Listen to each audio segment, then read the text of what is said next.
কুয়েট ভিসির পদত্যাগের এক দফা দাবিতে সংহতি সমাবেশ করেছেন ঢাকা বিশ্ববিদ্যালয়ের সাধারণ শিক্ষার্থীরা। সোমবার রাতে ঢাকা বিশ্ববিদ্যালয়ের রাজু ভাস্কর্যের পাদদেশে কুয়েটে আন্দোলনরত শিক্ষার্থীদের যৌক্তিক আন্দোলনে এই সংহতি জানান তারা। বলেন, কুয়েট ক্যাম্পাসে বহিরাগতদের এনে সাধারণ শিক্ষার্থীদের উপর হামলা চালায় বহিরাগতরা, কিন্তু কুয়েট ভিসি সাধারণ শিক্ষার্থীদের পাশে না দাঁড়িয়ে হামলাকারীদেরই পক্ষ নেন। এছাড়া শিক্ষার্থীরা বলেন, কোনো রকম তদন্ত ছাড়াই প্রায় ৩০ থেকে ৪০ জন শিক্ষার্থীর নামে মিথ্যা মামলা করে হামলাকারীরা। সমাবেশ শেষে কুয়েটের ভিসির কুশপুত্তলিকায় আগুন দেন শিক্ষার্থীরা।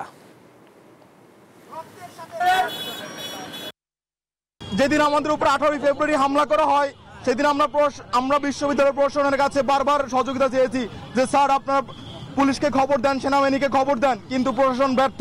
আমাদের ভাইদেরকে মেরেছে, এখন আমাদের ভাইদেরকে বহিষ্কার করলো এবং ভাইদেরকে আমাদের ক্যাম্পাসে ঢুকতে দিচ্ছে না।